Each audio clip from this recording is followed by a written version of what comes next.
Creepypastas para poner de fondo mientras entierras un pollo de 70 kilogramos. Mi pueblo tenía 2 Papá Noel, reza para nunca conocer al segundo. Mi ciudad natal tenía una extraña tradición navideña, que solo conocí cuando cumplí 10 años. Recuerdo que mis padres comenzaban a verse nerviosos a principios de ese año, luego mis maestros, y básicamente, todos los adultos del pueblo. Mis amigos y yo intentábamos escuchar a escondidas las conversaciones privadas de nuestros padres, pero lo más que pudimos corroborar fue que todos los adultos estaban asustados porque era tiempo de su regreso. Aquellos de nosotros que intentábamos sacar el tema en conversación éramos obligados a cambiar de tema, mi amigo Daniel incluso fue castigado por preguntar al respecto. No volvimos a saber nada más del misterioso hombre hasta Acción de Gracias, después de que concluyó el desfile, hubo un boletín de noticias de última hora. Mis padres exigieron que saliera de la habitación. Protesté, y me enviaron afuera. Decidido a al menos intentar escuchar la transmisión, corrí hacia el lado de la casa donde estaba la sala, pegando y despegando la oreja de donde adivinaba que estaría la parte trasera del televisor. Pude escuchar algo, estaba amortiguado, pero creo que era algo como: los guardabosques han confirmado que ya ha comenzado su caminata hacia aquí. Y la policía ayudará a repartir las decoraciones apropiadas este año. El resto fue más difícil de distinguir, pero la transmisión pareció concluir después de 5 minutos, luego escuché a mi papá gritar desde la puerta principal que ya podía volver a entrar. Unos días después, estaba hablando con mis amigos, quienes confirmaron que a ellos tampoco se les permitía ver las noticias, y no tuvieron tanto éxito escuchando como yo. Así que todo lo que sabíamos era que alguien venía al pueblo, y teníamos que tener decoraciones especiales. El 1 de diciembre, conseguimos nuestras decoraciones. La policía se detuvo en camionetas con remolques, ambos cargados de cajas. Los oficiales dejaron 3 cajas en nuestro porche, luego se dirigieron a la casa de al lado, mis padres metieron las cajas y las abrieron, dentro había una miríada de decoraciones extrañas. Era como si los colores rojo, verde y dorado nunca hubieran existido, todo eran solo tonos de azul y negro. El primer adorno que me llamó la atención fue uno con una versión extraña de Papá Noel. No era bajo y gordo, era alto y muy flaco, no tenía barba, una barbilla puntiaguda, y su traje era azul con ribetes de piel negra. Me sentí incómodo mirándolo. Mamá, papá, ¿quién es este? Les mostré el adorno con el aspirante a Papá Noel azul. Ese es el hijo de Papá Noel, respondió mi papá. Pero yo ya he visto a Papá Noel, él no se ve así, este tipo parece una especie de Papá Noel malvado y bizarro. Mi papá me cortó con un grito. Es Papá Noel. Intenté preguntar al respecto unas cuantas veces más, pero terminó de la misma manera. Hablé del Papá Noel malvado con mis amigos, y todos nos preguntábamos por qué nuestros padres, junto con el resto del pueblo, intentaban manipularnos con la luz de gas sobre que este tipo era el verdadero Papá Noel. Una semana después, me enteré de que las decoraciones del Papá Noel malvado eran obligatorias, ya que la policía entró en nuestra casa e inspeccionó los adornos y decoraciones, nos dijeron que pasamos y que volverían una vez a la semana hasta finales de diciembre para asegurarse de que seguíamos cumpliendo. Mi amiga Janice me dijo que la policía estaba multando a las personas que intentaban tener adornos regulares con el Papá Noel real, y arrestando a cualquiera que no pusiera las cosas del Papá Noel malvado en absoluto. Lo siguiente que sucedió fue que nuestros padres, maestros e incluso figuras de autoridad como la policía comenzaron a exigirnos e incluso a suplicarnos que hiciéramos cosas malas. Mi mejor amigo Bill me contó que cuando estaba en la tienda con sus padres, un cajero no dejaba de preguntarle si estaba tratando de robar algo, él no lo estaba, pero el cajero literalmente agarró un chicle y se lo arrojó a Bill y gritó que era un ladrón de tiendas. Mi otra amiga Janice dijo que un policía le entregó una lata de pintura en spray y señaló una pared de ladrillos y le dijo: usa muchas malas palabras. Incluso mis propios padres estaban tratando de que rompiera las reglas. Cuando llegué a casa olí galletas recién horneadas y las vi siendo colocadas en nuestro tarro de galletas. Pregunté si podía tomar una, mis padres me dijeron que no tenía que preguntar, que podía simplemente tomar una, pero yo sabía que esas no eran las reglas. Fue entonces cuando mi madre comenzó a llorar y mi padre gritó: solo toma una maldita galleta. En ese momento, simplemente me fui a mi habitación. Todos especulaban por qué existía este impulso para que hiciéramos cosas malas. Mi otro amigo, Perky, afirmó que los padres estaban tratando de hacernos romper las reglas para no tener que darnos regalos este año, una buena teoría si no fuera por las extrañas decoraciones obligatorias. Fue en Nochebuena cuando las cosas alcanzaron un clímax de lo bizarro. Comenzó con un toque de queda obligatorio, todos tenían que estar adentro antes de las 5 de la tarde, con las puertas cerradas con llave y las cortinas corridas. Luego, a las 6 de la tarde, un anuncio salió en televisión diciendo que todos estaban obligados a ir a sus dormitorios y no salir de ellos hasta el amanecer. No peleé con mis padres y me fui a mi habitación por mi propia voluntad. Pensé que era demasiado temprano para intentar dormir, pero no tenía nada más que hacer, así que simplemente me acosté en la cama, y luego me quedé dormido. Mirando hacia atrás, creo que mis padres intentaron drogarme. Me desperté alrededor de la medianoche porque tenía que orinar. Mientras estaba en el baño, me sobresaltó un fuerte golpe sordo proveniente de encima de mí. Por un momento, me pregunté si podría ser Papá Noel. Frente a mis amigos tenía que repetir que creía, pero en el fondo, todavía tenía fe en que era real. Escuché pasos por el techo, no podía decir hacia dónde se dirigían, pero con una corazonada, bajé las escaleras. En ese momento me olvidé de las extrañas reglas y me emocionaba cada vez más la idea de poder ver a Papá Noel. Llegué a la sala, y lo que vi fue, simplemente incorrecto. Era el hombre del adorno. Verlo en la vida real me llenó de pavor, su cuerpo alto y flaco estaba encorvado mientras revisaba las decoraciones navideñas aprobadas por el pueblo. Escuché su voz, era áspera y superficial. Muy bonito. Sentí que la palabra salía de mi boca antes de que pudiera contenerla. ¿Papá Noel? Preguntar se sintió casi compulsivo. El Papá Noel malvado se giró cuando me escuchó preguntar. Me miró a los ojos y sonrió de una manera que ahora solo puedo describir como de curiosidad maliciosa. Ja ja ja. Feliz Navidad, pequeño. Gritó en tono de burla. Yo estaba simplemente congelado de miedo ante él, no podía hablar. Él pareció regocijarse en esto mientras doblaba su columna hacia adelante de una manera imposible, poniendo su horrible rostro a solo centímetros del mío. ¿Qué pasa? ¿No reconoces a Papá Noel cuando lo ves? Con cada palabra, me llegaba otro soplo de su aliento, era como si intentara cubrir el olor a muerte con un caramelo de menta con sabor a galleta navideña, no se complementaban en absoluto. Agua, eres tímido, es de esperar cuando estás en mi presencia, déjame ayudarte. El Papá Noel malvado tomó sus manos y las colocó sobre mi boca, alineándolas para que dos juegos de sus dedos estuvieran encima y debajo de mis labios. Sus manos se sentían a un nivel de frío que, incluso a mis 50 y tantos años, no puedo describir. Lo más parecido que se me ocurre es lo que supongo que se sentiría la parte más profunda del mar Antártico. Ahora, ¿cuál es tu nombre, pequeño? Sentí que forzaba mi boca a abrirse, y escuché mi nombre salir, me obligó a hablar. Fue entonces cuando me di cuenta de que ya no tenía control sobre mi cuerpo. Todo lo que podía hacer era mirar cómo me trataba como a un muñeco de ventrílocuo. ¿Has sido un niño travieso este año? La pregunta me impactó tan mal. Este Papá Noel malvado había demostrado de muchas maneras que era un reflejo oscuro, un doppelganger cuyo propósito parecía ser únicamente pervertir todo lo asociado con Papá Noel, pero esa pregunta me pareció tan ajena. Sentí que sus manos manipulaban mi boca de nuevo. No, Papá Noel, he sido lo más bueno posible todo el año. Mis padres intentaron que fuera travieso, pero seguí todas las reglas. Soy un niño bueno. El rostro del Papá Noel malvado se convirtió momentáneamente de una sonrisa sádica a un ceño fruncido de decepción, luego una mueca de enojo.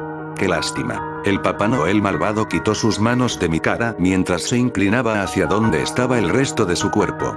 Pero todavía tengo algo para los niños y niñas pequeños buenos. El Papá Noel malvado buscó un gran saco negro. Yo no lo había visto allí antes, pero probablemente simplemente lo pasé por alto por la visión inicial del Papá Noel malvado. Metió la mano en el saco y sacó algo lo suficientemente pequeño como para caber en su mano ahora cerrada. Extiende tu mano. No tuve control de mí mismo mientras uno de mis brazos se disparaba y mi mano se abría. El Papá Noel malvado pareció estirar la mano cerrada hacia mi palma, se abrió, y dejó caer lo que parecía un trozo de carbón en mi mano. Su brazo reaccionó de vuelta, mientras agarraba su saco negro y gritaba. ¡Feliz Navidad! Observé cómo el cuerpo del Papá Noel malvado se doblaba y se curvaba mientras ascendía por la chimenea, comenzando por la cabeza y los brazos, luego pareciendo jalar el resto una vez que estaba a mitad de camino. Después de que se fue, sentí que todavía estaba paralizado, ya sea por el miedo o por cualquier poder oscuro que esa cosa hubiera usado en mí.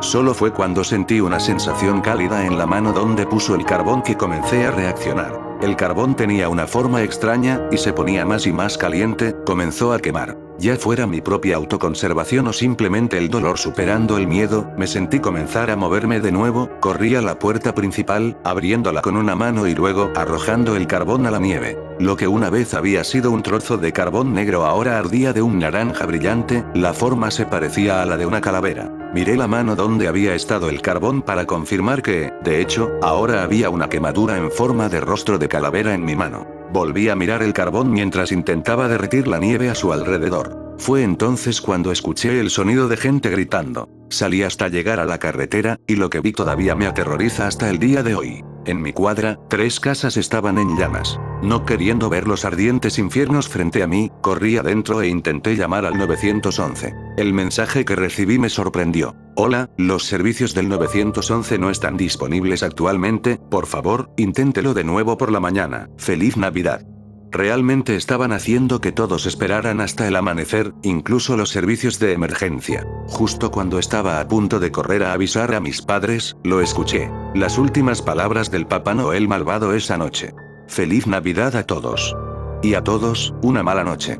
Sentí que no tenía control de mi cuerpo de nuevo, me sentí guiado como un títere de vuelta a mi habitación, me metí en la cama, luego, después de meterme debajo de las sábanas, sentí que mis ojos se cerraban a la fuerza. Me desperté en mi cama, y pensé que podría haber sido solo un sueño. Luego miré por la ventana de mi dormitorio y vi los restos de esas 3 casas, y un gran círculo en la nieve de hierba quemada en nuestro césped. Mis padres actuaron diferente, no solo más festivos, sino que cuando bajé a la sala, no dejaban de abrazarme. Había regalos debajo del árbol, y tuve que actuar como si todavía estuviera de humor para celebrar mientras los abríamos. Los bomberos no llegaron hasta casi el mediodía, pero para entonces no había nada que apagar, y nadie a quien salvar. Me enteré de que varias casas en la ciudad se habían quemado, todo lo que decían era que un tronco de la chimenea se había salido y prendió fuego a un árbol de Navidad seco, 7 veces. Sé que mi mejor amigo Bill no fue asesinado por un tronco de chimenea perdido. El resto de mi grupo de amigos y yo habíamos especulado sobre lo que realmente era este Papá Noel malvado. Perky juró que algún día encontraría al tipo y pondría fin al reinado de terror. Pero la peor parte de crecer es distanciarse, junto con mi ciudad natal tratando de tratar nuestra horrible Navidad de 1985 como si no hubiera sucedido. Que solo había un Papá Noel y era un hombre gordo y alegre con un traje rojo. Esta campaña de gaslighting fue más efectiva en algunos niños que en otros. Yo quería ayudar a Perky a detener al Papá Noel malvado antes de 1995. Pero no teníamos información, como dónde estuvo durante el interregnum de 10 años, y después de explicarle a Perky las formas tan inhumanas en que se movía el Papá Noel malvado, ¿cómo podríamos siquiera herirlo, y mucho menos matarlo? Lo que selló mi destino de dejar atrás al Papá Noel malvado como solo trauma infantil fue cuando fui aceptado en una universidad en otro estado. Recuerdo que mis padres me dijeron que nunca mencionara nuestra tradición navideña única a nadie. Intenté sonsacarles, lo mejor que obtuve fue: cuantas menos personas sepan de Papá Noel, mejor. Y con eso, me fui a comenzar una nueva vida. Me gradué con una licenciatura, obtuve un buen trabajo en el que era bueno, conocí a la mujer que más tarde se convertiría en mi esposa, me convertí en papá, luego en abuelo. Me mantuve en contacto con mis padres, especialmente cuando llegaba cada marca de 10 años. Tuve que explicar las lágrimas de hablar con ellos en la mañana de Navidad como: simplemente los extraño mucho, y no como: un Papá Noel malvado no los mató. La quemadura del carbón se convirtió en una cicatriz que he logrado hacer pasar como resultado de un accidente de barbacoa cuando tenía 15 años. En ese momento, me agradecí a mí mismo por darme cuenta de que intentar detener al Papá Noel malvado era una misión de tontos que probablemente habría terminado en la muerte, mi muerte específicamente. Sin embargo, en los últimos meses, mi viejo amigo Perky me ha estado contactando, afirma saber de dónde vino el Papá Noel malvado, dónde vive, e incluso un plan para matarlo. Ha logrado reclutar a algunos de nuestros otros amigos para esta misión suicida, y me quiere allí porque yo realmente vi al Papá Noel malvado. Entiendo de dónde viene, de verdad que sí, pero acabo de cumplir 50 años, no puedo simplemente dejarlo todo para ir a una misión suicida condenada, porque Perky y mis otros amigos no pueden superar el trauma. Eso es lo que había estado diciendo antes de que Perky me enviara archivos de correos electrónicos y mensajes que había estado teniendo con otros que se mudaron. Yo fui el afortunado, superé al Papá Noel malvado, pero supongo que ellos no.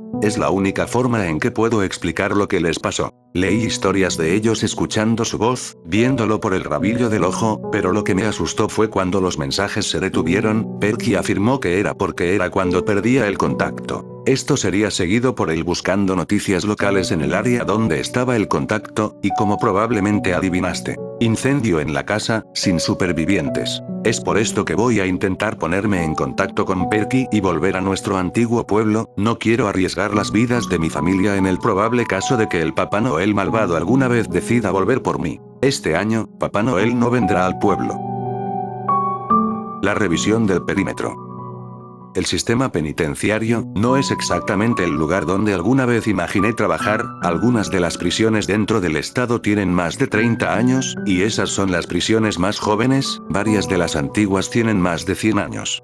Estos lugares han visto su cuota de violencia y derramamiento de sangre. Los hombres entran y se convierten en depredadores, muchos más se convierten en presas. Son lugares como estos donde uno puede presenciar lo que un hombre puede hacerle realmente a otro hombre. Muchos salen reformados, y muchos salen aprendiendo a ser mejores criminales. No hay aire acondicionado en verano dentro de los pabellones de celdas, combinado con las actitudes de hombres que se creían ser cada uno el top dog del patio, es la receta perfecta para la violencia. Muchas personas han entrado en el sistema, y nunca han salido, ya sea por su sentencia, otro recluso, o por su propia mano. Son esas situaciones donde te das cuenta de que, aunque se hayan ido, algo puede haberse quedado atrás. A veces ese algo es malévolo y se da a conocer. También hay otras cosas que a veces hacen notar su presencia. Muchas prisiones están construidas en áreas rurales, donde puede que no haya nada a kilómetros. A veces, cosas mortales acechan fuera de esos muros, cosas que se esconden en los bosques, o desiertos que componen los alrededores,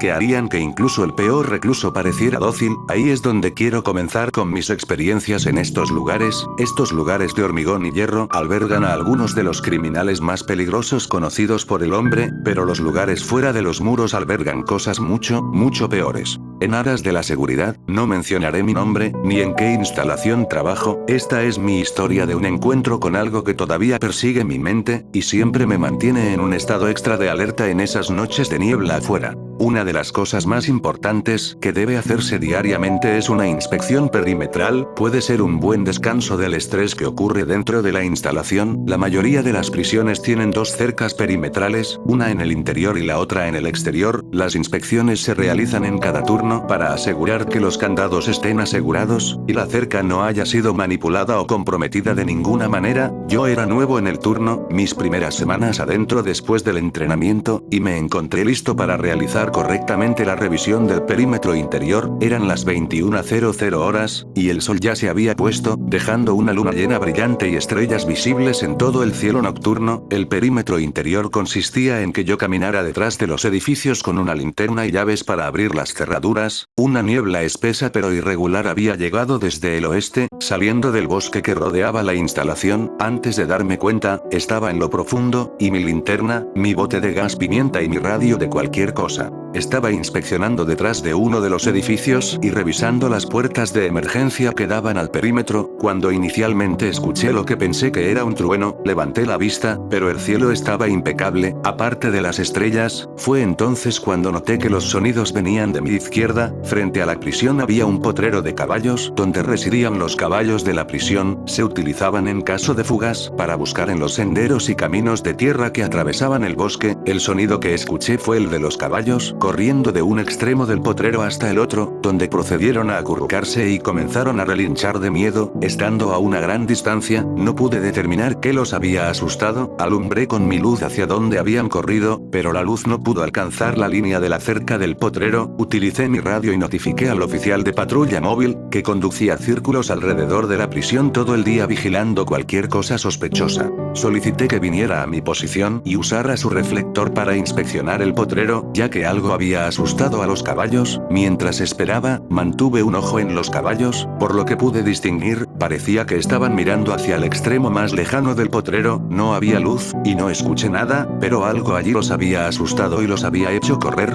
Justo entonces, el oficial de patrulla móvil se había detenido en la carretera perimetral con la ventanilla bajada, me preguntó cómo estaba, y le dije que estaba bien, luego le expliqué de nuevo lo que quería que hiciera, él accedió y abrió la puerta, saliendo a medias del vehículo, sostuvo el reflector y lo encendió, alumbrando sobre el techo del coche, comenzó a escanear el potrero de caballos, comenzando donde estaban los caballos. Cuando llegó al extremo más lejano, notó algo tirado en la esquina más alejada del potrero donde la hierba era alta, dijo que iría a ver qué era, ya que no podía distinguirlo desde nuestra posición. Me ordenó que continuara con mi inspección perimetral, y siendo el oficial superior que era, yo obedecí. Pasaron varios minutos y comencé a sentir una inquietud trepando por mi espalda, mientras seguía pensando en lo que pudo haber asustado a los caballos. Fue en ese momento que el oficial de patrulla móvil se comunicó por radio, y solicitó que el oficial en la torre de vigilancia más cercana al potrero de caballos, encendiera su propio reflector sobre el potrero y escaneara el área. Mientras observaba la torre de vigilancia, un reflector más grande se había encendido y estaba escaneando el potrero. El teniente de turno dentro de la prisión escuchó el tráfico de radio y preguntó si se necesitaba alguna asistencia. El oficial de patrulla móvil solicitó que se reunieran en el frente de la instalación.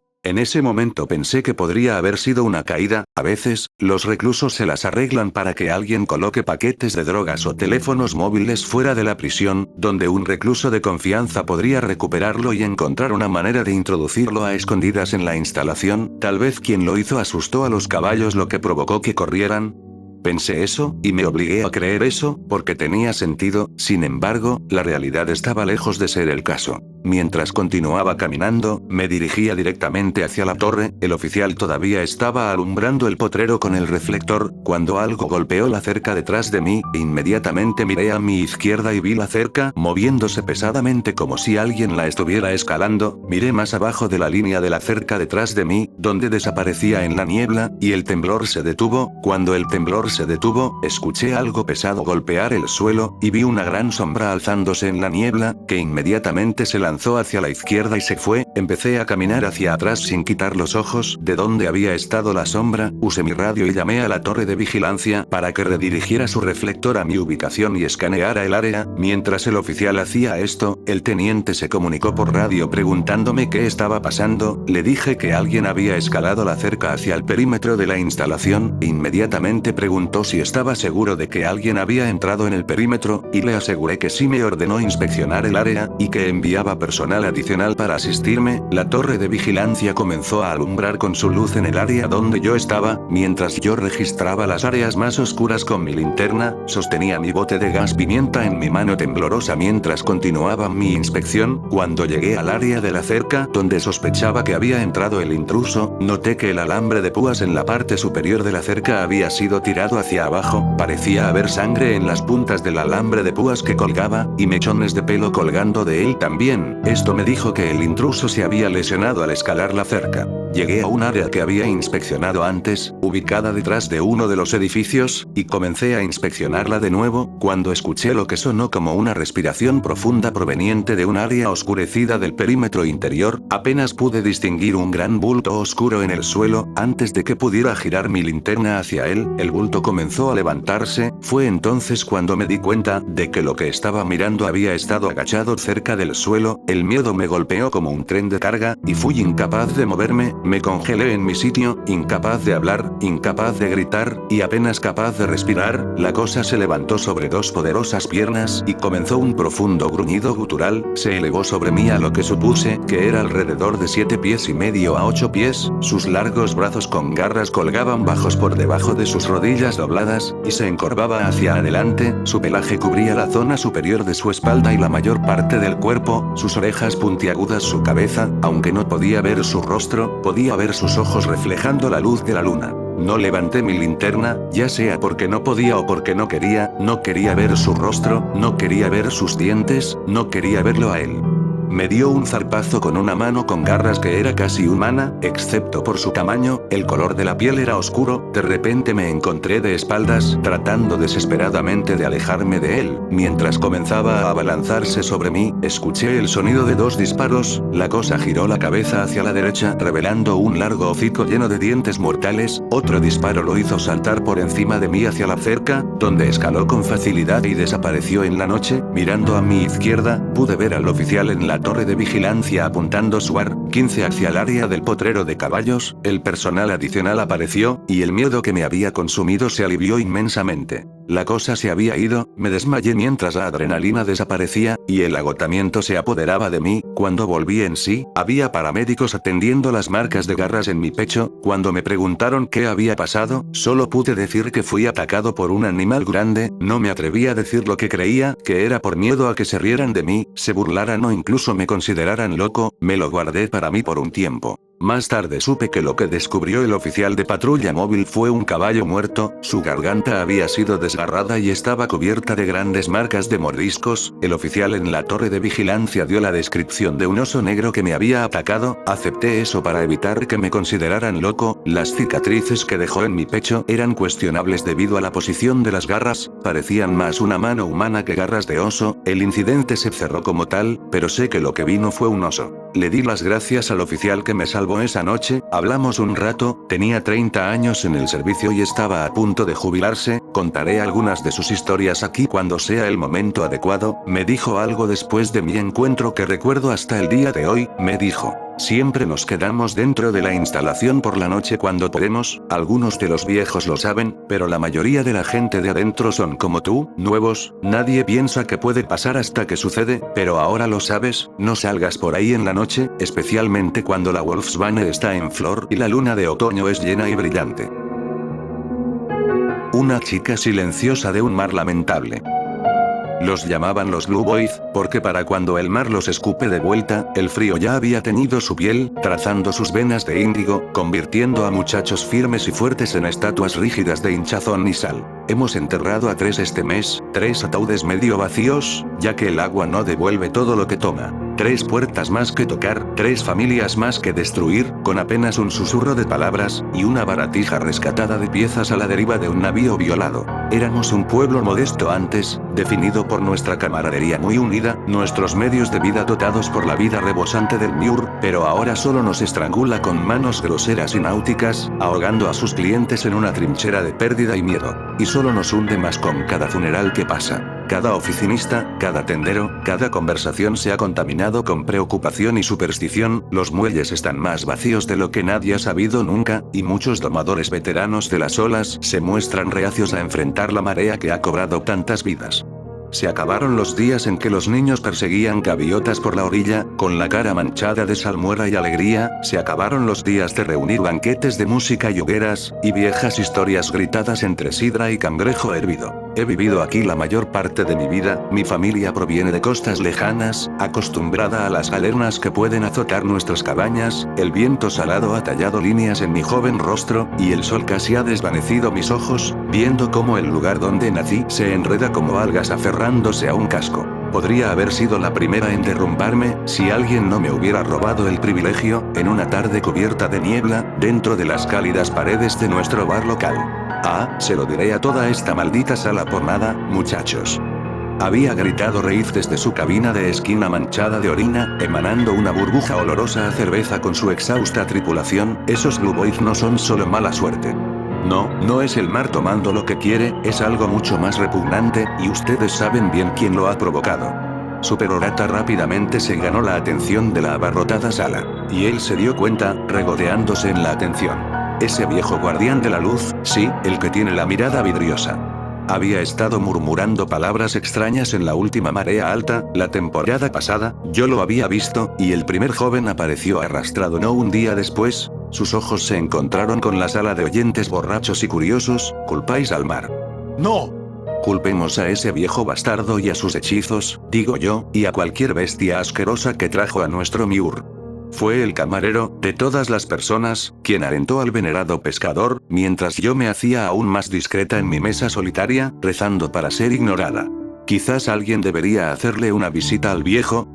dijo, justo lo suficientemente fuerte para ser escuchado. Vi destellos comenzar a encenderse en sus ojos borrachos, una turba, no muy diferente a las historias de la tierra natal de mis padres, se estaba formando. 4 meses de esta tortura, anhelaban a alguien a quien culpar, alguien a quien castigar. Los ojos de Reif se volvieron salvajes mientras una sonrisa feral se extendía sobre su boca. Los demás ya se estaban animando, bebiendo a grandes tragos y comenzando a rugir de acuerdo, sus puños pegajosos golpeando las mesas. Me encogí aún más en la oscuridad, el pánico retorciéndose en mi estómago. Sus ojos se encontraron con los míos. «Sigues manteniendo tu nariz fuera del viento, muchacha». Negué con la cabeza, pero Reif no estaba de humor para dejar que nadie se escapara de esta red. Se tambaleó por la habitación, rascando su taburete contra las tablas del suelo, mientras su multitud de escombros y alboroto tomaba forma. «Era uno de tus parientes, ¿no es así?», presionó, con voz baja. «¿Quieres ver el final de esto? ¿No es así?», gritó, y la multitud se agitó ante sus palabras, algunos rostros asustados por el dolor, otros en llamas por la emoción de la justicia violenta. Mi respiración se volvió superficial cuando Reif me agarró el hombro con una mano áspera y curtida. No podría negarle, no frente a tal multitud. Y así asentí.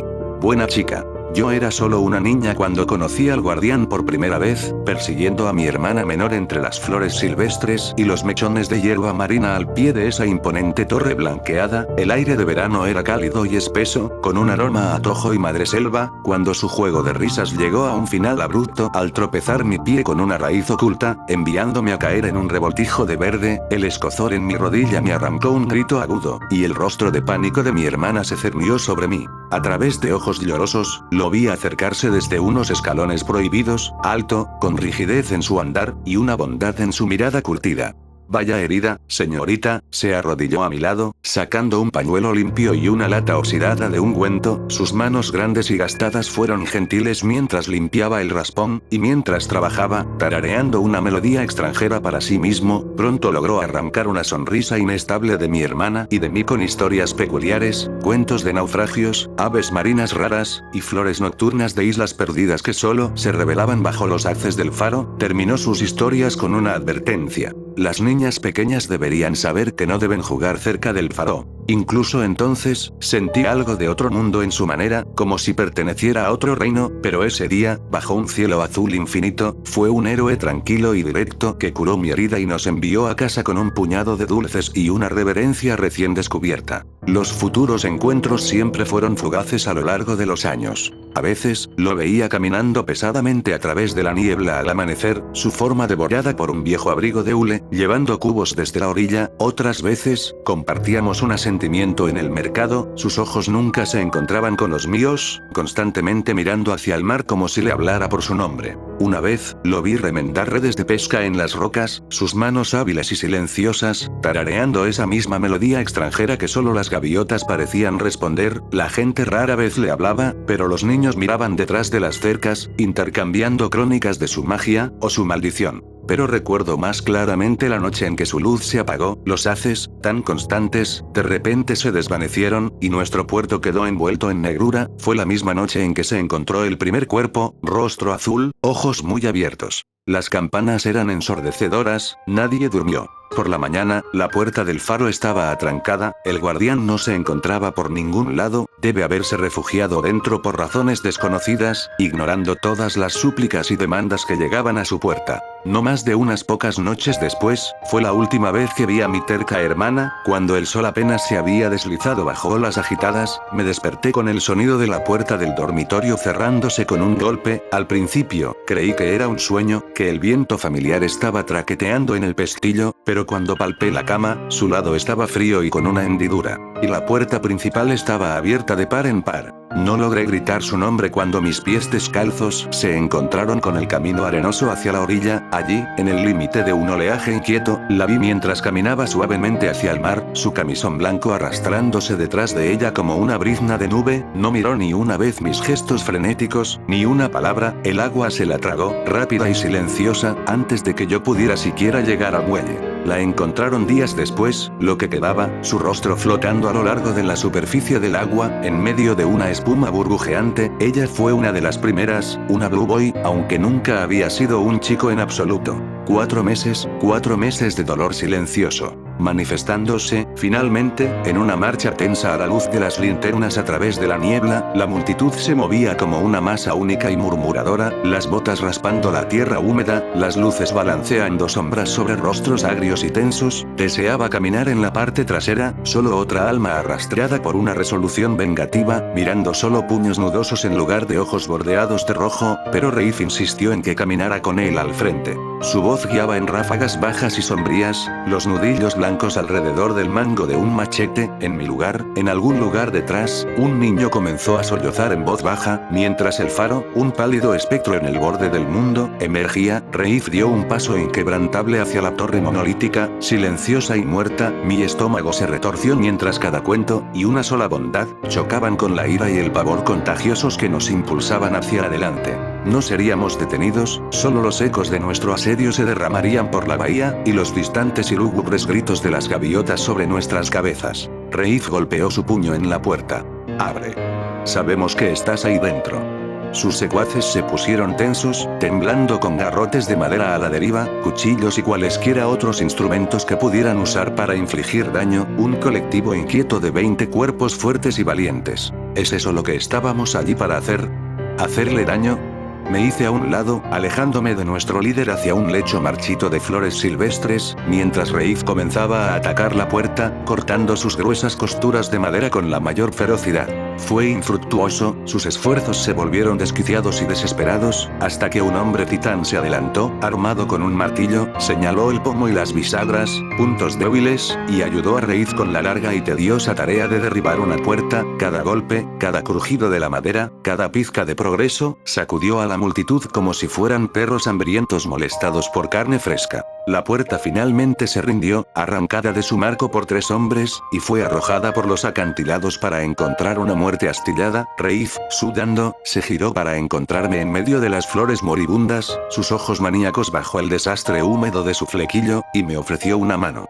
«Justicia, por tu hermana, chica». No creí que tuviera otra opción, lentamente acepté su oferta, y fuimos los primeros en entrar. Entramos en una espaciosa cámara circular de paredes lisas y humedecidas, y pintura verde descascarada, una escalera de caracol, peldaños de hierro incrustados de óxido, pasamanos de madera desgastados y suaves, serpenteaba hacia arriba a lo largo de la pared, y hacia abajo, desvaneciéndose en una penumbra turbia, mientras un puñado de nosotros se filtraba. Inspeccionamos cautelosamente el espacio habitable central, estaba escasamente amueblado. Un pequeño catre con una manta raída se sentaba debajo de una ventana de ojo de buey manchada de percebes. Una estufa de hierro, fría y negra, se erguía en una esquina, flanqueada por una tetera astillada. Un banco de trabajo maltratado y desordenado se sentaba en otro lado, desbordado de cartas náuticas y tomos empapados. Los estantes contenían objetos extraños. Tallas de madera, un frasco de agua turbia y pergaminos descoloridos con símbolos extraños.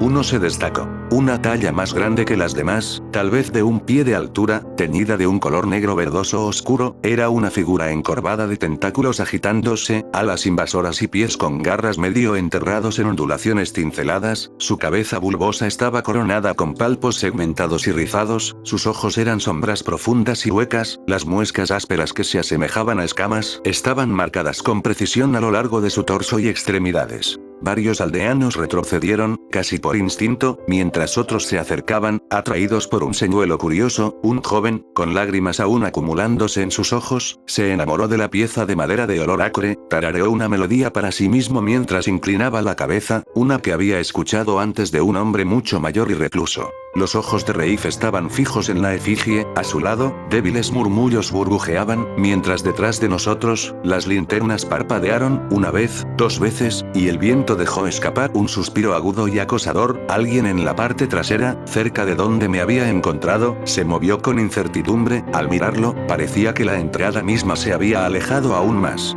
Entonces, el joven habló en un susurro lastimoso y tembloroso.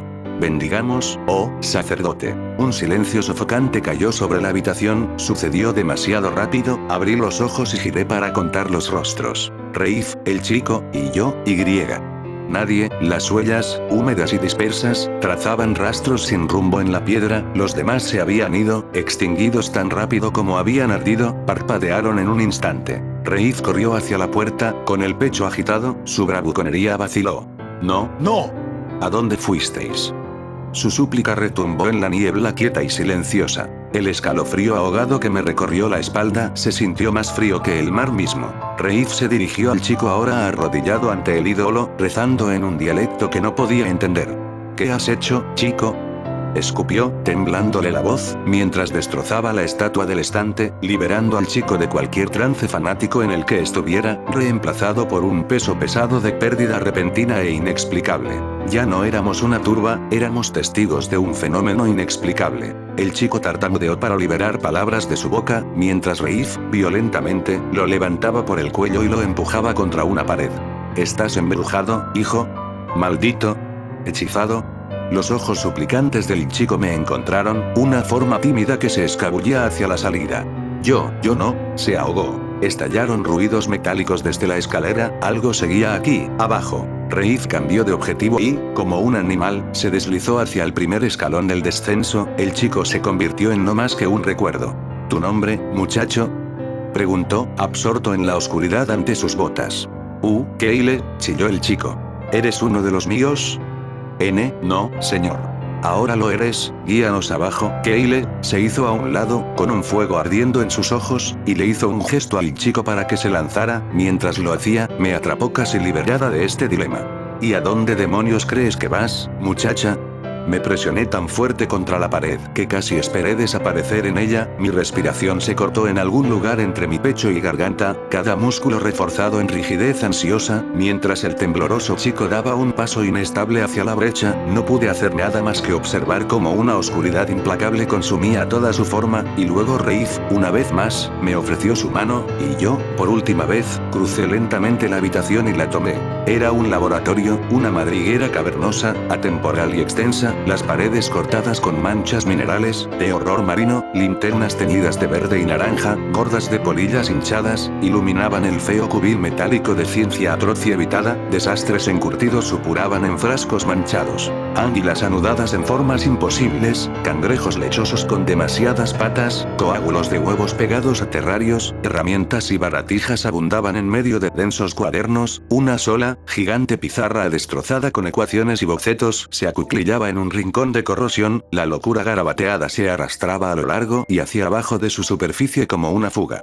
Y en otra esquina, dentro de un cilindro de cristal transparente, había una mujer joven, hermosa y de piel clara, viva y despierta, sus ojos anhelantes hacia nosotros tres, hasta la cintura en agua marrón y sanguinolenta. Su boca se estiró para hablar, y de las profundidades abiertas de su garganta solo salieron gárgaras crepitantes e inaudibles. Frustrada, golpeó su prisión de cristal, chapoteando como un pez que se agita, y se arañó el propio cuello, como si intentara desesperadamente encontrar su propia voz. Pero otra voz salió de la oscuridad en su lugar, fracturada y húmeda.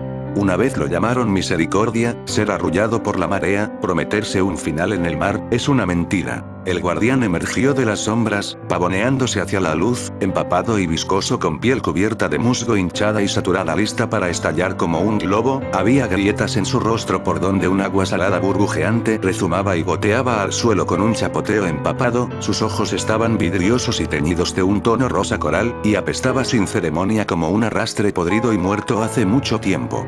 No hay paz ni dolor, solo un sueño eterno, mecido por manas de ahogados. Se arrastró hasta su prisionera, apoyando una mano en el cristal. Cada palabra que pronunciaba requería un esfuerzo tremendo y de arcadas. Tú, me lo mostraste, ¿verdad? Te escuché, lo escuché a él, pero ya no queda ninguna canción, ninguna, solo el coro de viejos tratos cerrados en las profundidades, por aquellos mucho más viejos que yo, con cosas mucho más hambrientas que el mar misma. Se giró para enfrentarnos, su prisionera reprochando su propia presencia. Ellos se llevaron a tu pequeña turba marchadora, uno por uno, a la orilla mientras dormías, ¿recuerdas? Ve y mira. Reif marchó hacia el espantoso guardián, su hedor le provocaba arcadas. Basta de tus divagaciones, viejo. Gruñó, ¿en qué te has convertido?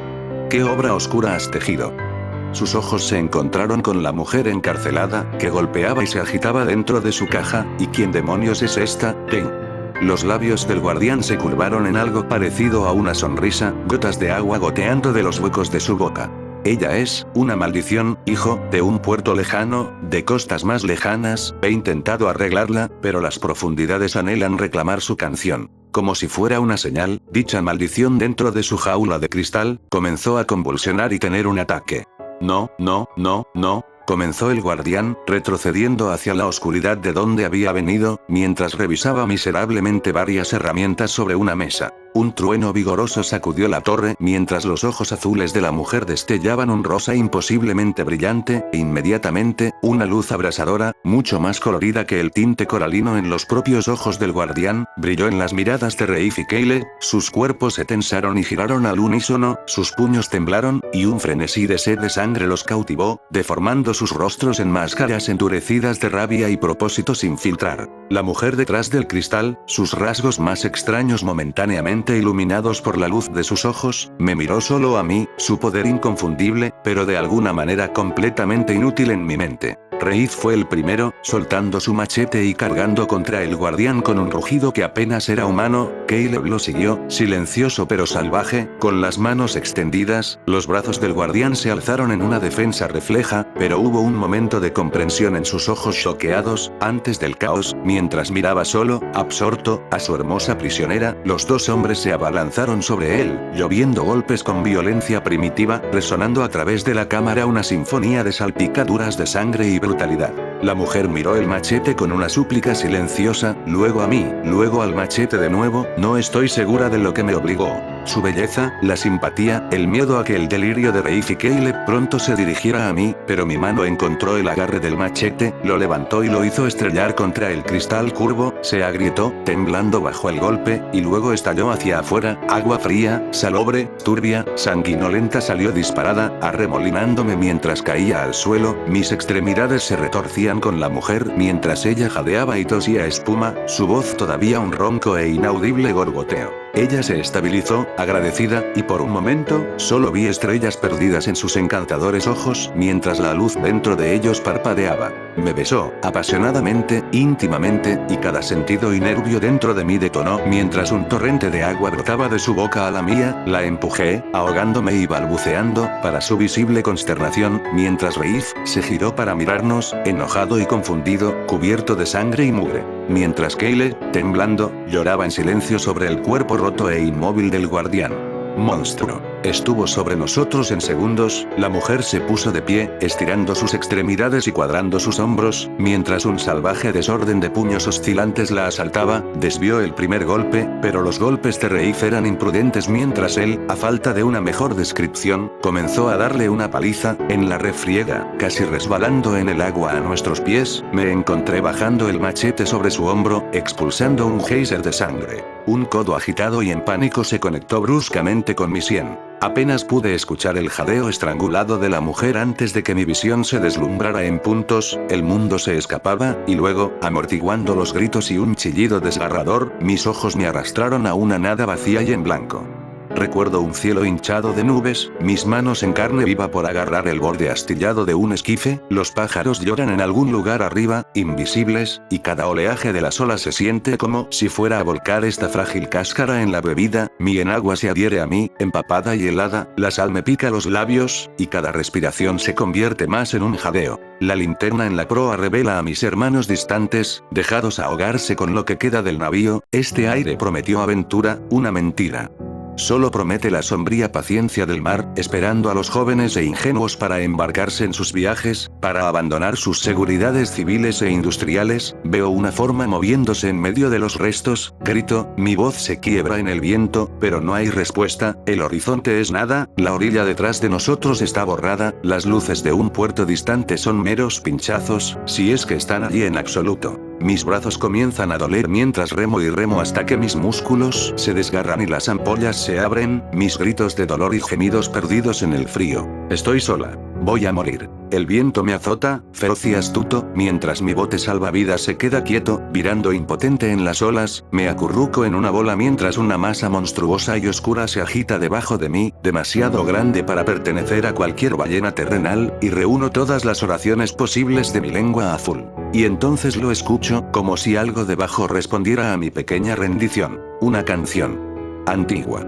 Hambrienta. Y mi último recuerdo de este cuerpo mortal no fue de miedo, sino de dicha, mientras miraba al costado de mi bote, al chapoteo de las olas, para encontrar el rostro amable y sonriente de una mujer con ojos rosados y brillantes, ofreciendo su mano. Esta no fue mi vida, esta no fue mi mente, mis recuerdos, mis sueños. Soy, de nuevo, testigo de algo fenomenal, de una vida de lo más monstruosa y maravillosa. Estamos en lo profundo bajo el azul insondable, donde ninguna luz solar se atreve a deambular, mi piel, flexible, escamosa y de un verde azulado brillante, se desliza a través del agua negra, a mi alrededor hay un coro interminable, mis hermanas, elevando una canción que sacude los huesos de los marineros perdidos, sus barcos naufragan, sus extremidades se aflojan, y sus ojos se desvían mientras nuestra música los envuelve en paz, luego los jala suavemente a través del agua gélida y hacia nuestros brazos, misericordia, y un bálsamo para los oídos del que duerme en el abismo más insondable. Su ocupación es un tumor constante en mi mente, vasto e incomprensible, dejemos nuestras melodías no para nosotras, o las almas perdidas en el mar, sino para arrullarlo, para proteger al mundo despierto de su mirada, y para calmar su hambre interminable y de pesadilla entre sus sueños. A veces, soy recompensada, y me levanto para recolectar nueva sangre para sus filas, un regalo y un tributo. Otra hermana. Una noche, mientras las tormentas muerden una isla donde el velo entre la tierra y el mar es delgado, salgo a la superficie sobre rocas espumosas, canto, como he cantado desde el primer diluvio, y mi voz trilla a través de los corazones de los hombres, no me doy cuenta de que uno de ellos es un cazador hasta que el arpón atraviesa mi costado, y la red cae tensa como el acero a mi alrededor, mis dientes rechinantes y ojos brillantes no logran asustarlo mientras pronuncia palabras en una lengua antigua, envenenado con dolor, y tararea una melodía de mi propia especie, arrastrándome a su barco. Encadenada, exhausta, herida y seca, mi voz se encoge en un susurro mientras soy transportada, lejos, lejos de hermanas y canciones y un señor profundo, a través de aguas duras y extranjeras a una torre de piedra y cristal en una costa próspera e inconsciente. Bajo los indiferentes barridos de los haces de luz, él me aprisiona. Primero en un tanque, luego en una jaula, luego en un cilindro de agua salobre, estudia mi voz, anota cada intento mío de cantar en una búsqueda por desentrañar la música, hasta que mi garganta comienza a fallar, pero no olvido, ni perdono la mirada helada del hombre que observa y espera mientras mi recuerdo de las profundidades se desangra en las duras paredes de su mazmorra. Gotea pociones en mi prisión, emanando aromas y espasmos alucinógenos en mis ojos, aflojando un ancla enterrada hace mucho tiempo en los recovecos de mi mente, más allá de la presencia palpitante de mi señor, no es un recuerdo bendito, es una regurgitación tortuosa de la mortalidad. La llovizna de las mañanas de London, el sonido de las máquinas de escribir, el olor de un suelo encerado y libros de contabilidad frescos, me siento metida detrás de una ventana con mosquitero de latón, contando monedas, mis días son solo una rutina ordenada, no una vida eterna en medio del azul, es un cáncer, el abrazo de mi madre, la severidad de mi padre, hojeando un periódico, y la risa de mi hermano menor resonando por los pasillos de nuestro hogar. Cuando llega la noche, florece con cenas a la luz de las velas, mientras me siento junto a un hombre desconocido para mí, cuyos dedos rozan mi cabello rojo de mi rostro, soñamos en voz baja con escapar, de barcos, de agua ancha, de construir una vida con menos pruebas, recuerdo el amor en sus ojos, la forma en que decía mi nombre, la forma en que una vez creí que mi futuro tenía espacio para la alegría. Una isla solo para nosotros, Sofie. Mi corazón me duele y se rompe al verme arrastrándome por calles empedradas y escuchar el ruido de la ciudad, tan distante ahora. Hay un gran barco, una tripulación de mis hermanos, y una promesa envuelta alrededor del dedo de mi amor. Hay una despedida apresurada, los rostros de mis padres se difuminan con orgullo y ansiedad, los abrazos de mis amigos son cálidos. Durante estos minutos robados, soy simplemente una chica, una hija, una hermana, una oficinista, una amante, nunca soñando que su voz algún día podría calmar el dolor en un dios ahogado. Y luego vuelvo a la tina, un monstruo de nuevo, para ver a mi captor desmoronarse, un ritual atemporal, agitado con mis propios pensamientos, veo la lentitud joroba comer su hombro, sus dedos hincharse, sus ojos atenuarse con un brillo rosado del que se creía inmune, algo mucho peor que mi canción lo había alcanzado, dentro de la comodidad de sus propios sueños, sus pies vacilaron, y tropezaba entre notas dispersas, a veces deteniéndose para mirarme con una mirada suplicante y hueca, como si pudiera perdonarlo, o apaciguar al que insultó su sueño, otras veces, le hablaba a cosas que solo él podía ver, murmurando nombres que nunca conocí, en los peores días, presionaba su cabeza contra mi cristal y lloraba con heridas erosionadas, cada respiración desgarrando pulmones frágiles.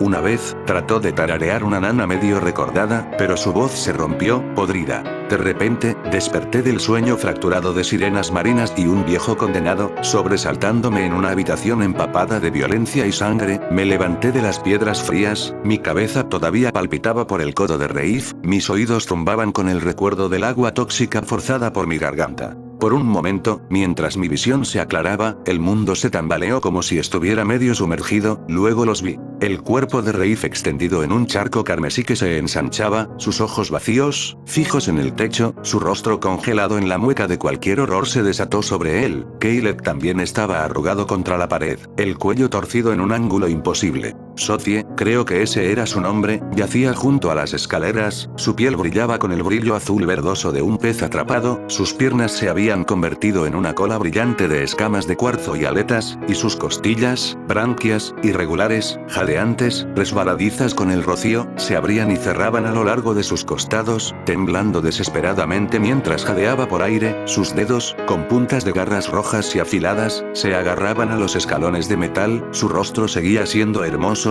pero sus ojos, pálidos y rosados, estaban muy abiertos por el pánico. Ella se acercó a mí, vocalizando una petición sin palabras. No me atreví a moverme, arraigada por la shock y la lástima, mientras su cola golpeaba el suelo en un intento de comunicarse, o un esfuerzo fallido por moverse. Luego brotó en mi cráneo, un ritmo profundo, un gusano pulsante, empujando mis dudas a un lado hasta que quedó un solo objetivo. Ayúdala. Ayuda a tu hermana. Mis manos tímidas encontraron su cuerpo, moviéndose con una mente propia, y con cada gramo de fuerza que pude reunir, la acuné en mis brazos, en mi pecho, y la saqué de la lúgubre y oscura prisión que había sido su hogar durante un eón. Se puso más fría y rígida mientras ascendíamos esos escalones oxidados, su batalla por respirar se convirtió en una guerra unilateral de agallas, hasta que emergimos, fuera del faro, libres, a un jardín marchito y un pueblo al borde del olvido. La niebla había cesado, reemplazada por una tormenta catastrófica y furiosa de vendavales cortantes y truenos cataclísmicos, como si los dioses mismos estuvieran planeando arrancar nuestra espantosa residencia de la tierra y arrojarla a los cielos. Cada casa temblaba, cada ventana cerrada traqueteaba, los lamentos del ganado cortaban la locura mientras escombros, productos y materiales eran arrojados al cielo y calle abajo. Un dedo débil y con garras golpeó suavemente mi pecho mientras me sujetaba contra los elementos. Miré a la que llevaba para verla señalar la playa, el mar, donde se originó el epicentro de la tormenta, manifestándose como un tornado titánico e inigualable de viento torrencial y agua oscura, crepitando y chispeando con un relámpago grotesco y arcano de verde y rosa, en el límite del horizonte, mientras el rayo brillaba en medio de esas nubes humeantes y humeantes, una silueta monstruosa se hizo visible dentro del huracán.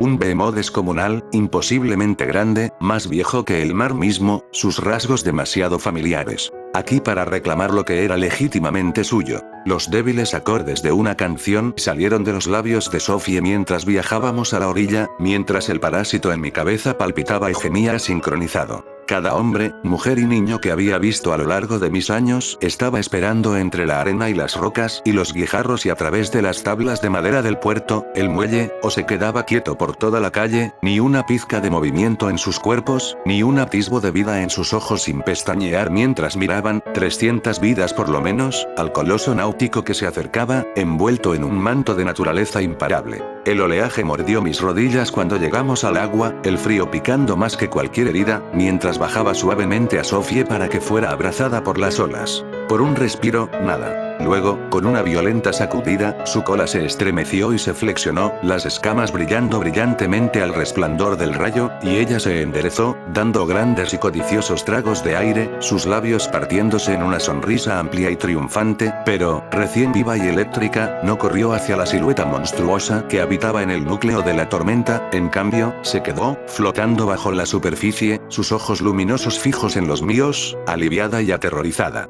Algo inteligible se deslizó de su boca, llevado sobre una fuerte melodía que se coló a través del viento que gritaba: Thank you. La tormenta misma se silenció por un latido, y el titán imponente pareció hacer una pausa, tentáculos hambrientos justo fuera de su alcance, como si incluso el mar reconociera el poder que regresaba a su seno. Ella sonrió, manteniendo mi mirada, y, como si fuera la decisión más crítica de su vida, lentamente me ofreció una mano, una invitación, una promesa de escape, de pertenencia, de poder, pero mi corazón se apretó con el recuerdo. El fantasma de una hermana, una casa vacía desprovista de vida, la pérdida ineludible y el peso de un trato en el mar. Negué con la cabeza, de pie contra la resaca.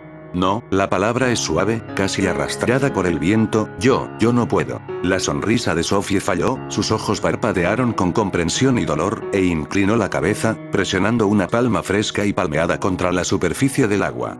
Bajo las estrellas, cuando sueñes tu último sueño. Luego se fue, lanzándose a las oscuras profundidades hacia su señor. Varias formas y cuerpos emergieron y nadaron a su lado, mientras una canción comenzaba a tirar de mis huesos, inquebrantable mientras llegaba a la tormenta. Parpadeé, un reflejo, nada más que un nervioso aleteo de pestañas, y todo desapareció, tan repentino y completo que me arrebató el aire de los pulmones. El aire era cálido entonces, tocado con el delicado perfume dorado del verano y el suave silbido de una marea perezosa. Me quedé sola bajo un cielo azul claro, arena mojada aferrándose a mis tobillos, mientras el inocente brillo del sol deslumbraba las olas. Nunca había parecido más hermoso. Sin tragedia. Nada antinatural había traspasado nunca aquí. ¿Estás bien, muchacha? Entrecerré los ojos mientras una figura tosca se acercaba, su chaqueta demasiado grande, remendada y desgastada. Un pescador, uno de la antigua tripulación de Reif, se detuvo a unos pasos de distancia, la preocupación frunciéndose en su frente mientras estudiaba mi rostro. ¿Nora? ¿La chica de Zade, la hermana de Eli, sí?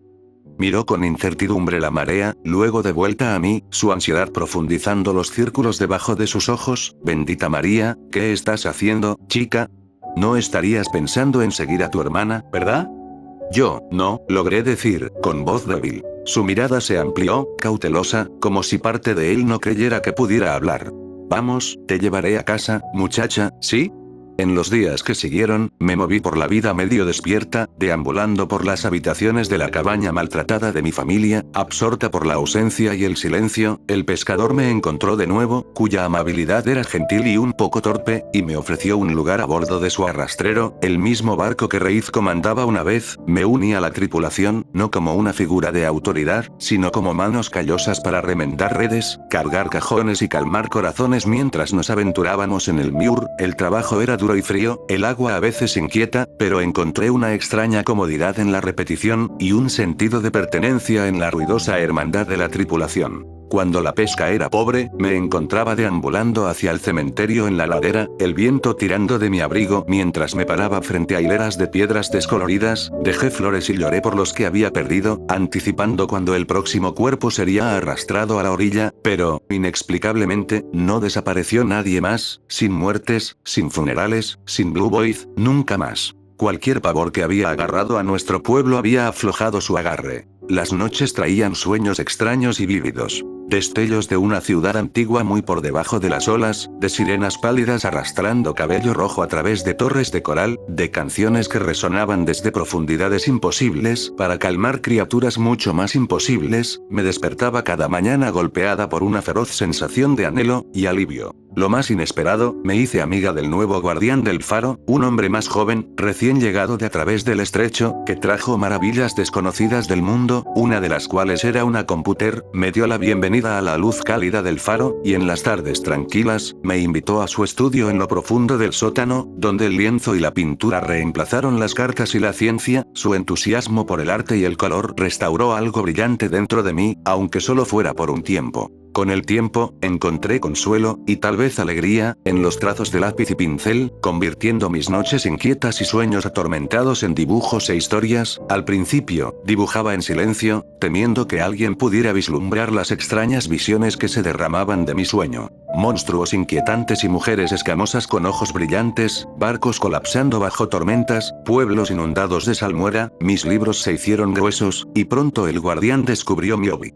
Me animó, ofreciendo paredes vacías y lienzos en blanco para mi trabajo, mientras todo el pueblo se daba cuenta de la joven a veces narradora, a veces artista, ocasionalmente loca, entre ellos. El reconocimiento trajo una emoción, una especie de orgullo por la forma en que los hombres me dejaban flores, o como los tenderos rogaban por un cuento a la hora de cerrar, pero ese orgullo se agriaba rápidamente en un anhelo que no podía negar. Mi hogar se estaba volviendo rancio. Cada rostro se hizo demasiado familiar, cada tumba y gracia fue contada. Mi trabajo anhelaba ojos más amplios, por un mundo más allá de la niebla y el agua. Así que, ante las palabras de mercaderes ambulantes y mis compañeros, empaqué lo poco que poseía y partí hacia el continente. London. ¿Qué cambios fue? energía frenética, el sonido metálico de sus calles, los rostros y luces interminables que ahuyentaban los recuerdos. Luché, vendiendo mi arte a cualquiera que quisiera mirar, hasta que las galerías y revistas prestaron atención a la extraña y tranquila artista de una orilla lejana y solitaria, una chica silenciosa de un mar lamentable, pintando monstruos y escribiendo fábulas.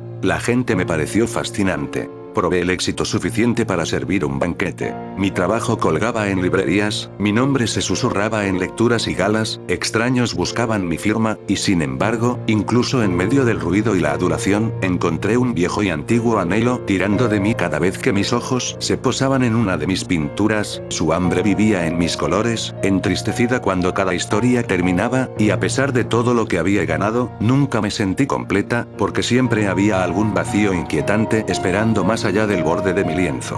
Los sueños vívidos que una vez encendieron mi creatividad pronto comenzaron a desvanecerse, luego desaparecieron por completo, como si mi cuerpo hubiera olvidado cómo. Pronto, ni siquiera pude dormir, y mis noches se volvieron vigilias secas e interminables. Me llevó a los límites de la locura, mis memorias y registros se dispersaron, documentos fragmentados escritos en garabatos nocturnos que no tenían sentido al llegar la mañana. El tiempo perdió toda sustancia a medida que un día se mezclaba con el siguiente, despierta e inquieta, mis ojos ardían, mis manos se acalambraban con el esfuerzo de escribir, pero no podía evitar los delirios, ni la miserable palpitación en mi cabeza. Así que, al borde del mundo, paseaba por un viejo muelle, lejos del clamor de la ciudad. El cielo nocturno estaba bañado de estrellas, cada una brillando sobre el oscuro vientre del mar, y de esas olas de terciopelo surgió una canción que conocía. Una melodía antigua, dolorosamente hermosa, que se enhebró a través de mi mente, como si me llamara a casa, un sueño atrasado, una promesa no olvidada. Una cabeza de cabello rojo se asomó para encontrarme, brillando a la luz de la luna, sus ojos rosados brillantes de esperanza y alegría. Extendió una mano, como lo había hecho años antes. Y esta vez, no dudé, mientras me arrojaba al mar. 4 horas en la carretera y un invasor parte 1. Oh, nunca pensé que escribiría algo aquí, pero realmente no sé a dónde más acudir con esto. Si alguien tiene algún consejo o una explicación mínimamente racional, lo agradecería, porque desde ese viaje, nada parece normal. Todo comienza esta mañana, cuando Leo y yo finalmente decidimos ir a la casa que alquilamos por un día. Se suponía que solo sería un descanso, 2 personas cansadas de la rutina, del trabajo, de la mierda que es vivir hacinados en un apartamento con filtraciones y un vecino gritando a las 4 de la mañana. Quería desconectar un poco, solo eso. Estoy terminando de empacar mi mochila cuando Leo me llama desde la puerta. Vamos, viejo, si tardamos más, la carretera se va a taponar. Le echó ese último vistazo a la habitación, hay algo extraño en el aire, pero no sabría decir qué, como cuando sientes que se te olvidó algo, pero no tienes idea de qué es, lo ignoro, debe ser solo ansiedad. Cierro la puerta con llave, bajo, y cuando nos subimos a su coche, todo parece normal de nuevo, demasiado normal, quizás. La ciudad se hace más pequeña en el espejo retrovisor, y la carretera se abre en una alfombra gris interminable. El cielo está nublado, casi como si se estuviera conteniendo de colapsar de golpe. El viaje es tranquilo al principio, incluso demasiado en calma. Alrededor del kilómetro 40, noto un coche negro que lleva un buen rato detrás de nosotros. No es extraño que alguien vaya detrás de ti en la carretera, lo sé, pero este coche no adelanta, no frena, no desaparece, siempre mantiene la misma distancia, como si estuviera calculando. Se lo comento a Leo. Hermano, ¿has visto ese coche que viene detrás? ¿Qué coche? El negro ha estado ahí desde que, no sé, salimos de la ciudad. Él se encoge de hombros.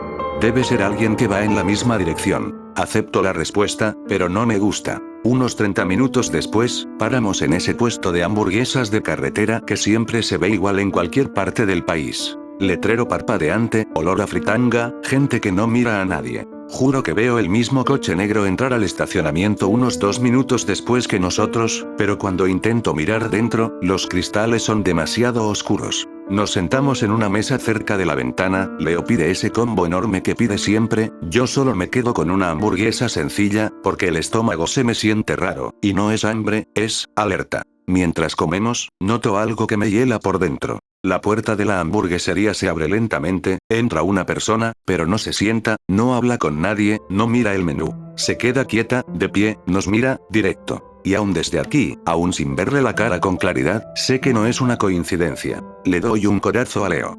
Mira, ese tipo de allá, ¿nos está mirando? Leo se gira para mirar, pero el tipo desvía la mirada de inmediato y camina hacia el mostrador, como si nada hubiera pasado. Creo que solo está esperando un pedido, dice Leo, tratando de que no me ponga paranoico. Pero no se sintió así, no pareció así en absoluto. Cuando salimos, intento buscar el coche negro, ya no está allí. Pero cuando estoy abriendo la puerta del coche de Leo, siento, ¿cómo explicarlo?, la sensación de que alguien me estuvo observando hasta el último segundo. Y lo peor, estoy bastante seguro de que volví a ver el coche negro, más adelante, estacionado a un lado de la carretera, motor apagado, casi escondido detrás de un camión aparcado. Cuando regresamos a la carretera y nos dirigimos a la casa de alquiler, miro por el espejo retrovisor una vez más. Y es ahí donde lo veo, por menos de un segundo, pero lo veo. El coche negro enciende las luces delanteras, y vuelve a ponerse en movimiento. Dirección, la misma que la nuestra. 4 horas en la carretera y un invasor parte 2. Pensé que la mala sensación se iría cuando dejáramos el puesto de hamburguesas, como paranoia de carretera, ¿sabes? Conduces mucho tiempo, empiezas a ver patrones donde no los hay. Pero no sucedió. Y Leo, por supuesto, está tranquilo, jugando con la lista de reproducción, cantando desafinado como siempre. Mientras tanto, yo miro fijamente el espejo como si mi vida dependiera de ello. Porque tal vez sí dependa. Cuanto más avanzamos, más vacía se vuelve la carretera. Es esa parte del campo donde recorres kilómetros sin ver un letrero, una casa, un perro muerto, nada. Y adivina qué vuelve a aparecer. El coche negro, lejos, pero presente, siempre en el mismo carril, a la misma distancia, con luces bajas, casi tímidas. Leo, mira esto, de nuevo, señalo. Hermano, suspira, podría ser cualquiera yendo a la misma región. Pero siempre detrás de nosotros. Estás demasiado tenso, en serio. No le contesto, porque discutir con él no cambia el hecho de que ese coche está donde no debería estar. Y que nadie sigue a otra persona durante 2 horas por accidente. Cuando estamos a unos 15 minutos de llegar, Leo gira hacia un camino de tierra. La casa estaba más aislada de lo que recordaba en las fotos.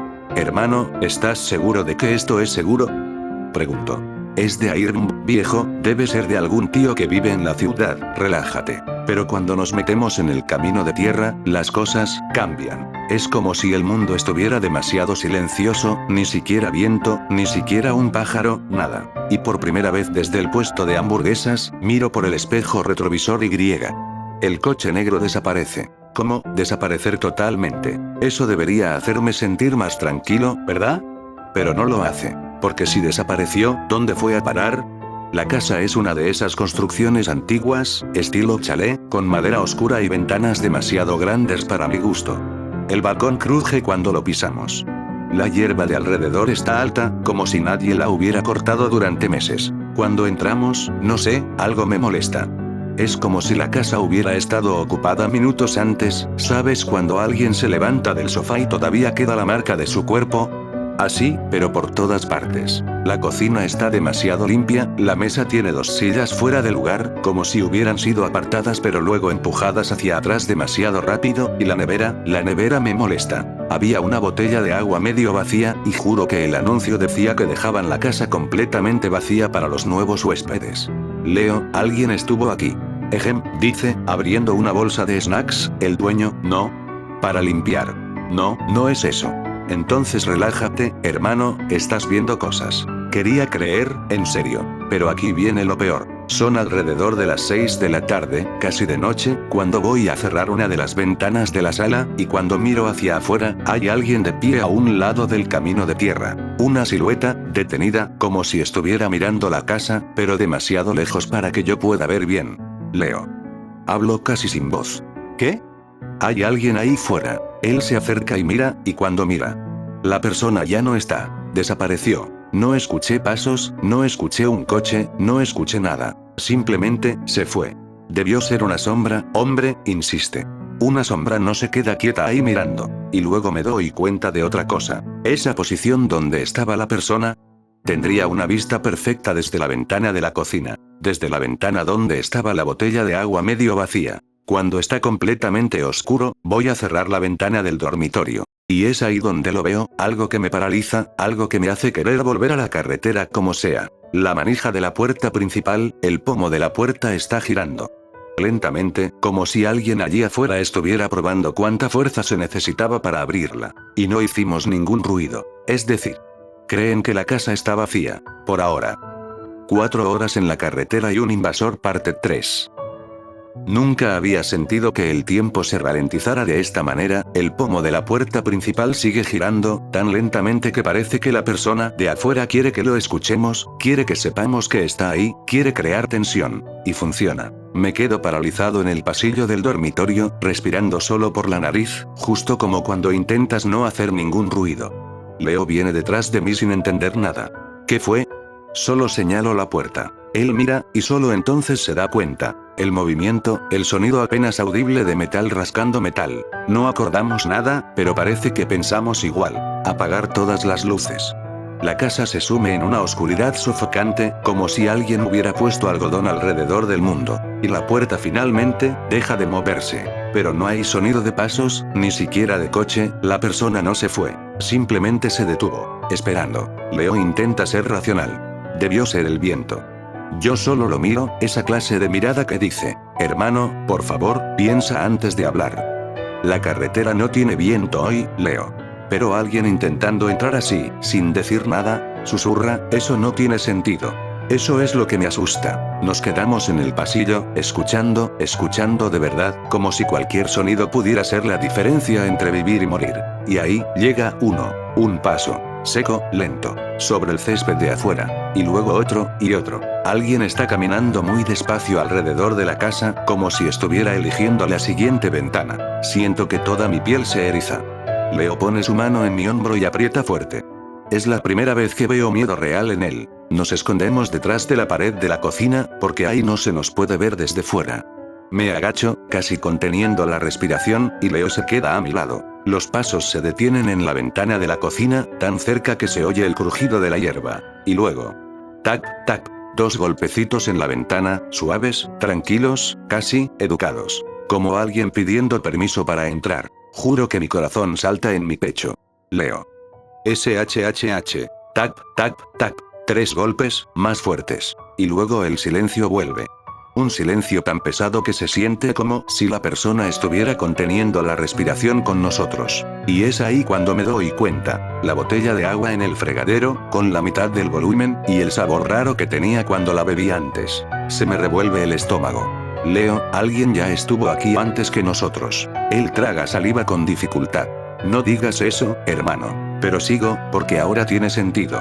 La botella no era nuestra, el refrigerador estaba muy ordenado, las sillas estaban fuera de lugar, no me di cuenta antes, pero ahora es obvio. Alguien pasó todo el día dentro de la casa. Tal vez todavía estaba ahí cuando llegamos, tal vez nos estuvo observando antes de que oscureciera, tal vez estaba usando la sombra del camino de tierra para observarlo todo. Leo me mira con un miedo que nunca le había visto, ¿y si todavía está? Corremos a la habitación, cerramos la puerta lentamente y sacamos nuestros teléfonos móviles. Sin señal, sin servicio, sin barras. ¿Cómo es que no hay señal aquí? Susurra Leo, toda la carretera la tenía. Entonces, ¿por qué no la hay aquí? Sé por qué. Y quería equivocarme. Porque alguien instaló algo para bloquearla. Casi digo como un criminal que secuestra gente, pero no lo hago. Leo ya está bastante blanco. Decidimos esperar, es la única opción, porque correr en la oscuridad por un camino de tierra es básicamente un suicidio. La casa se vuelve tan silenciosa que cada respiración suena fuerte. Puedo oír mi corazón en mis oídos, como un tambor sin ritmo. Entonces... clac. El ruido viene de la puerta trasera, una cerradura que está siendo probada. Otro, 2 más. La persona está probando cada entrada de la casa, metódica, tranquila, paciente. No tiene prisa. Noto algo terrible. No quiere robar, no quiere entrar de golpe de una vez por todas. Quiere entrar cuando estemos dormidos o vulnerables. Como alguien que caza, con cuidado, sin asustar a la presa. Después de mucho tiempo sin escuchar nada más, decido comprobar si el intruso se ha alejado. Voy al baño, el único sin ventana, porque ahí puedo encender la luz sin ser visto desde fuera. Cuando enciendo la luz, mi sangre se congela. En el lavamanos, en el vapor del espejo, aunque nadie se había duchado, alguien escribió con el dedo. Regresé. Como si hubiera sido escrito antes, como si estuviera esperando a que nos diéramos cuenta, como si fuera un mensaje. Llamo a Leo. Él entra en el baño, ve la palabra y palidece. Hermano, esto no estaba aquí antes. Sí, lo estaba, solo que no encendimos las luces antes. Es decir, la persona todavía estaba dentro de la casa cuando llegamos. Y pudo haber salido, ¿por dónde? ¿Por la puerta trasera? O peor, no haber salido. Apago la luz del baño lentamente, y en ese segundo, el silencio absoluto se rompe por algo que me congela todo el cuerpo. Alguien afuera. Justo en la pared detrás de nosotros. Algo metálico comienza a subir lentamente por la ventana del dormitorio. Un alambre, fino, probando, pinchando la cerradura desde adentro. Como si dijera, ahora es mi turno. 4 horas en la carretera y un invasor parte 4, final. Necesito terminar esto ahora, aún temblando, aún mirando la puerta de mi habitación con cada frase que escribo, necesito escribir, porque si me detengo, pienso, y si pienso, me freno de nuevo. Así que vamos, la última parte. Leo y yo estábamos paralizados. El alambre se mueve lentamente dentro de la ventana del dormitorio, intentando alcanzar el pestillo, el metal raspando la madera suena como un susurro irritante, insistente, calculado. Sujeto a Leo por el brazo. Me mira con puro pánico. Hermano, va a entrar. No te muevas, digo en voz baja. Si hacemos ruido, se volverá más violento. Pero no sirve de nada. El pestillo cede un poco, solo un poquito, pero lo suficiente para que yo entienda. Si el atacante tiene tiempo, entra. Y nos convertimos en estadísticas. Miro a Leo y le digo. Tenemos que salir de la casa. ¿Estás loco? Afuera es peor. Aquí dentro hay una persona y un camino, afuera hay espacio, hay una posibilidad. Él respira hondo, yo temblaría más si tuviera energía para ello. Señalo la ventana del baño, la única sin acceso exterior. Salimos por ahí, rompes el cristal y corremos al monte. ¿Y el coche? Olvídate del coche, cualquiera de aquí conoce el coche. Caminamos, por la parte de atrás, hasta la carretera. Son 3 kilómetros. 3 kilómetros es mejor que morir. Él asiente, porque no tiene opción. Pero antes de que nos vayamos, el alambre se detiene. Totalmente. Y eso es peor, porque significa que el atacante entendió que nosotros entendimos, y ahora va a intentar otra cosa. Rompo la ventana del baño de una patada, el ruido resuena por toda la casa. Madera, cristal y silencio estallando juntos. A partir de ahí, todo se vuelve velocidad. Saltamos por la ventana, el cristal me corta el brazo, pero ni lo siento, la noche es fría, el césped está mojado, la hierba está alta. Corremos agachados hacia el borde de la cerca que separa la propiedad del bosque denso. Y entonces, cuando estamos a punto de cruzar, la puerta principal de la casa se abre, lentamente, como si el invasor quisiera que lo escucháramos. Y del balcón aparece una figura, no veo la cara, solo veo una silueta delgada y alta, con una postura muy relajada, como si fuéramos solo 2 ratas que escaparon de la prueba. Leo susurra. Dios. Lo tiro de mí antes de que empiece a llorar. La figura da el primer paso en el balcón, y luego, el segundo, y luego gira en la dirección opuesta. Se dirige a la parte trasera de la casa. Entiendo de inmediato. Está tratando de cortarnos el paso. Corre. Grito, esta vez sin importarme el ruido. Entramos al bosque como 2 animales desesperados, las ramas raspan, los espinos tiran, la oscuridad se come nuestra visión. Pero la adrenalina es más fuerte. Detrás de nosotros, oímos algo que todavía me produce náuseas. Pasos, controlados, rara vez corriendo, casi siempre caminando, como si el atacante supiera exactamente a dónde íbamos. Leo tropieza y cae de rodillas. Levántate. Lo tiro con fuerza, vamos, joder, vamos. Llegamos a la carretera después de lo que parece una eternidad, el cielo se abre un poco, la luna ilumina el camino. Estamos a unos 2 kilómetros de la casa. Leo me agarra el hombro y señala detrás de mí, con la mano temblando. La figura está en el borde del bosque, no corre, no avanza, solo observa. Como si dijera, la primera parte ha terminado. Caminamos hasta que vemos luces a lo lejos, una casa sencilla, con un coche en el garaje. Leo casi se desploma en la verja. Un hombre abre la puerta, asustado por los gritos. Intentamos explicarle todo, él llama a la policía. Y la policía llega rápido, demasiado rápido, incluso. Van a la casa alquilada, revisan todo. Regresaron después de 1 hora para hablar con nosotros. No hay nadie. Pero sí lo había, digo, intentó entrar, irrumpió antes, escribió en el espejo. No encontramos nada, ninguna huella. Miro a Leo, desesperado. Él también lo vio. Yo lo vi, confirma Leo, todo. El policía solo toma notas, pero no brinda ninguna seguridad. Antes de irse, el oficial dice algo que me destruye. ¿Quién alquiló la casa? Yo, a mi nombre. Entonces, tal vez sea alguien que te conoce, o conoce a tu amigo. Volteo hacia Leo al mismo tiempo. Él palidece. Cuando finalmente logramos volver a casa, es de día, solo quiero dormir. Pero antes de eso, Leo y yo acordamos. Nadie dice nada a nadie, ni familia, ni amigos, nada. Intentamos seguir con la vida. Durante 3 días, todo es normal. Hasta hoy. Cuando despierto y veo mi teléfono con una notificación de Airbnb. Su estancia en la casa en Ciudad Eliminada ha sido revisada. Huéspedes tranquilos, discretos. Dejaron la casa exactamente como la encontré. Me congelo, porque yo no escribí esta reseña, y Leo jura que él tampoco. Hago clic para ver el perfil del supuesto anfitrión.